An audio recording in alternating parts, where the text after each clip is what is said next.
The postmortem on what went so wrong with the COVID response is ongoing, but significant analysis surrounds a psychological aspect.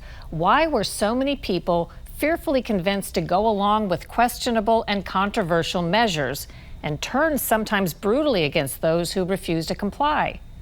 Today I speak about that with Dr. McDonald, psychiatrist and author of United States of Fear: How America Fell Victim to a Mass Delusional Psychosis.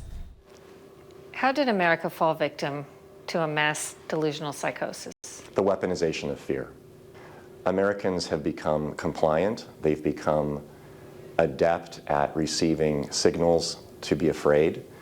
And when groups and individuals consolidate their power and activate a national emergency and then offer a solution, which always involves giving up some form of freedom, Americans comply.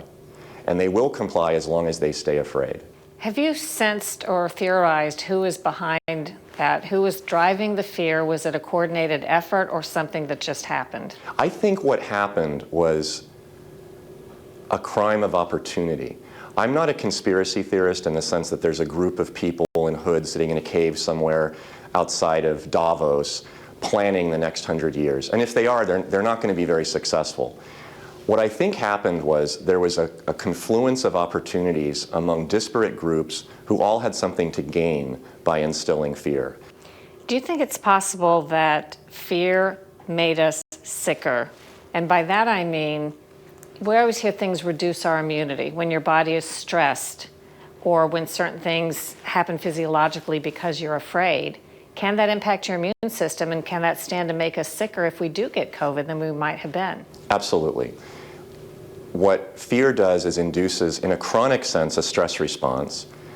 And stress does two things. It does something to the body, which, as you say, is largely speaking lowering immunity, lowering your resistance to all forms of infection, and also long-term disease like cancer. Cancer is very highly linked to stress. It also does something psychologically, which is one who is afraid, one who is in a state of fear all the time, is constantly trying to control his environment. He develops obsessional thinking and compulsive behaviors. He limits his exposure to risk-taking. He stops being productive. He basically consolidates himself into a small space, which is largely speaking his home, or if at work, his home office. And I think that ultimately is the goal here, is control. Because when you have a consolidation of power, as we've seen politically and economically in the last 2-3 years, one group of people stands to benefit at the expense of everyone else when there's an easy road to control the population. That's why I think this happened, and that's why I think it's continuing. What is mass psychosis? The way that I describe it is a moment in time, now to some degree ongoing, 4 years later, where an entire population all goes crazy at the same time. So a mass delusional psychosis, from the way that I'm describing it and defining it in my book, is really an irrational, self-harming, but groupthink response to a modest or minor problem. And unfortunately, this issue, this movement that occurred in 2020 and moving forward, it's the first time in the United States history, in my lifetime anyway, that anything like this has happened.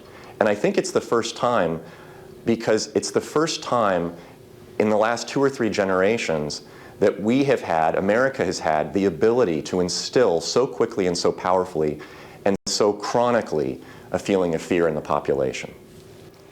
I guess that was made possible in a way because of technology and the internet and so on that couldn't have happened 50 years ago. Exactly.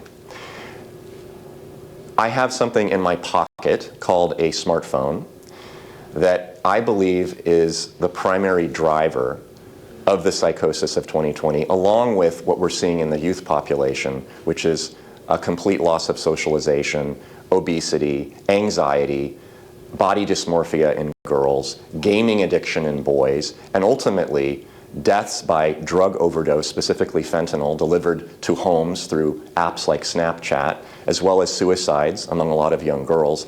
The phone has really wrecked our culture. It's wrecked the adult culture, it's wrecked the child culture.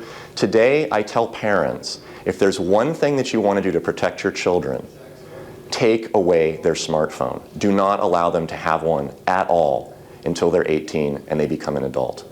I think that would solve many of the problems we have in our country.